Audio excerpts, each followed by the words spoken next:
हरि ओम।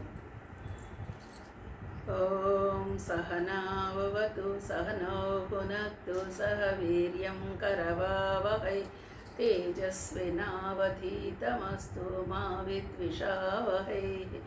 ओम शांति शांति शांतिः।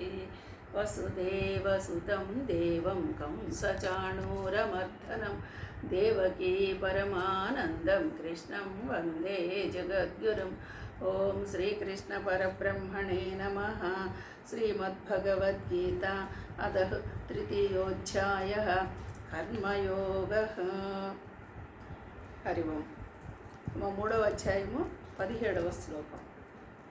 యస్యత్ ఆత్మరతిరేవ తస్యాత్ ఆత్మదృప్తశ్చ మానవః ఆత్మన్యేవ చ సంతుష్టః తస్య కార్యం న విద్యతే. చూడండి, నిన్న మనం అనుకున్నాము, ఈ పరంపరలో ఈ చక్రంలో జనన మరణ చక్రంలో తిరుగుతూ ఉన్నవాడు ఎప్పుడు దీన్ని ఈ సృష్టి చక్రానికి అనుకూలంగా ప్రవర్తింపని వాడు మళ్ళీ ఎలా పుడుతున్నాడు? జనన మరణ చక్రంలో మళ్ళీ మళ్ళీ మళ్ళీ పడుతూనే ఉన్నాడు. ఇలాంటి వాళ్ళని మనం ఏమంటున్నాము? వాళ్ళ జీవితము వ్యర్థము అంటున్నాము. ఎందుకంటే మానవ జీవితానికి వచ్చి మోక్షాన్ని పొందడం కోసము ప్రయత్నం చేయాలి, కానీ అది వదిలిపెట్టి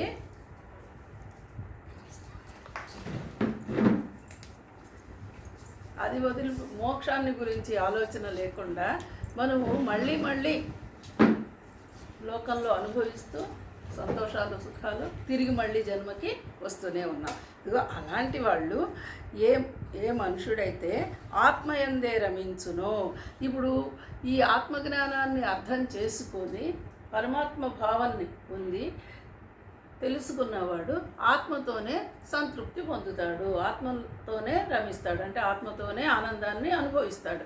బయట వస్తు ప్రపంచంలో జగత్తులో కనపడేటువంటి వస్తువులతో ఎక్కడ తృప్తి లేదు. ఇప్పుడు చూడండి, మనం చాలాసార్లు అనుకుంటాము, బయట వస్తువులు ఎన్ని రకాల వస్తువులు ఉన్నా, ఎన్ని రకాల వస్తువులు కొన్నా ఇది అయిపోయేటప్పుడు ఇంకో కొత్తది ఎక్కడ తృప్తి పడుతున్నాము? మళ్ళీ దానికోసం వెంపర్లాడుతూనే ఉంటాము. అదే ఆత్మతత్వం అర్థమైన వాడు ఆత్మజ్ఞాని, ఉన్నదంతా నాలోనే ఉంది, ఎన్నిటి కోసం నేను పరుగులు ఎత్తినా ఈ లోపల ఆనందాన్ని పొందలేకపోతున్నాను, ఇదంతా పరమాత్మ సృష్టి, ఈ పరమాత్మతోనే నేను ఆనందంగా ఉండగలను అని అర్థం చేసుకున్నవాడు ఆత్మయందే రమిస్తున్నాడు. అలాంటి వాళ్ళు ఆత్మయందే తృప్తి కూడా చెందుతున్నాడు. ఇప్పుడు మనకేమనిపిస్తుంది? వస్తు ప్రపంచంలో జగత్తులో చూస్తున్న వస్తువులన్నీ క్షణక్షణానికి మారిపోతున్నాయి. వాటిల్లో మనకి ఏ ఆనందము కనిపించట్ల. ఆనందం కనిపించినా తాత్కాలికము, అప్పటికప్పుడు ఆనందం అంటున్నాం మళ్ళీ. అలాంటప్పుడు మరి దాంతో మనకి తృప్తి లేదు. ఇక్కడ ఏముంది? పరమాత్మ అనేది ఇక నాకు జననం లేదు, మరణం లేదు, నేను పరమాత్మతోనే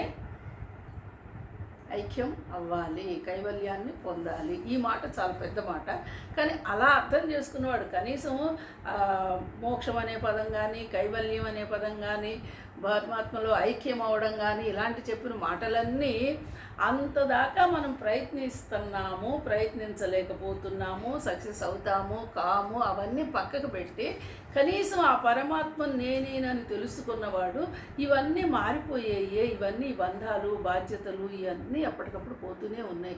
సో నిత్యమైంది పరమాత్మ ఒక్కటే, నేను ఆ పరమాత్మనే పట్టుకుందాము, ఆ వచ్చేదేమో కనీసం ఈ ఆలోచన రావాలి మనిషికి, ఈ ఆలోచనతో ఆ పరమాత్మనే తాను సంతుష్టుడవుతాడు అంటున్నాడు. అట్లాగే అతనికి ఎట్టి కర్తవ్యము మిగిలి ఉండదు. ఇలాంటి వాడికి ఇంకే కర్తవ్యము మిగిలి ఉండదు. కర్తవ్యం మిగిలి ఉండదు అంటే మళ్ళీ ఏం పని చేయొద్దని అంటున్నారా అంటే కాదు. నీ ధర్మాన్ని నువ్వు నిర్వర్తిస్తావు, నీ బాధ్యతని నువ్వు నిర్వర్తిస్తావు, కానీ ప్రత్యేకంగా నేను ఇది చేస్తే పరమాత్మని పొందుతాను, అది చేస్తే పరమాత్మని పొందుతాను అనేటువంటిది మాత్రం లేదు. ఎందుకంటే నువ్వు పరమాత్మ అని ఆల్రెడీ నీకు అర్థం అయ్యింది. సో పరమాత్మ కోసం నువ్వు ఇంకేమీ చేయక్కర్లా.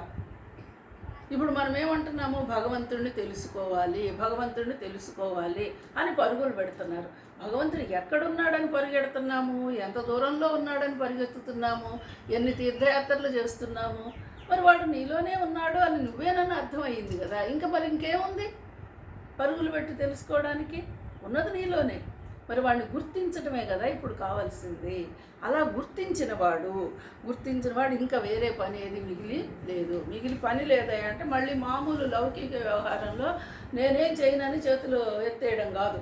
నీ పనులు, నీ డ్యూటీలు నువ్వు చేయవలసిందే తెలుసుకొని. అది ఇట్లాగా ఇక్కడ ఏం చెప్తున్నారంటే, ఈ సచ్చిదానంద ఘన పరమాత్మ ప్రాప్తి పొందిన నిజమైన మహాత్ముడు, ఇతన్ని మహాత్ముడే అంటున్నాడు. ఈ విధంగా పరమాత్మను తెలుసుకున్నవాడు మహాత్ముడే. అలాంటి వాళ్ళు నిత్యమైన ఆత్మయందే, అంటే ఈ ఆత్మ ఏంటి? సత్ చిత్ ఆనందం అని మనకు చెప్తున్నాడు కదా. ఈ సత్ అంటే ఎప్పటికీ ఉండేదే. అది ఎక్కడుందయా? చిత్తం. అదే ఆనందాన్ని నువ్వు అనుభవిస్తున్నావు. కాబట్టి అతడు పూర్ణకాముడు, అంటే ఇంకా ఏ కోరికలు లేవు అంటే తాను ఆల్రెడీ పరమాత్మను తెలుసుకున్న వాడికి ఇంకో కోరికలు ఎందుకు లేవు? పరమాత్మను తెలుసుకున్న వాడికి కోరదగింది లేదు. వచ్చిందంతా తృప్తి పడతాడు, వచ్చిందంతా ఆనందిస్తాడు. ఇంకా కోరదగిందంటూ ప్రత్యేకంగా లేదు. అలాంటి వాడే ఆత్మతృప్తుడు. అట్టివానికి ఇక నీకు కోరికే లేనప్పుడు ఇంకా నీకు చేయడానికి కూడా మిగులున్నది ఏముంది? ఏదైనా కోరిక ఉంటే కదా నాకు అది కావాలి ఇది కావాలని ఎంపర్లాడతాము. నువ్వు కోరుకోవటంలా, ఆటోమేటిక్గా కోరుకోకపోతే నీకేమి రావటం లేదా? వస్తున్నాయి అన్నీ. ఏది వచ్చినా నువ్వు దాంతో ఆనందిస్తున్నావు. ఇది అర్థం చేసుకో అని చెప్తున్నారు. కాబట్టి అలా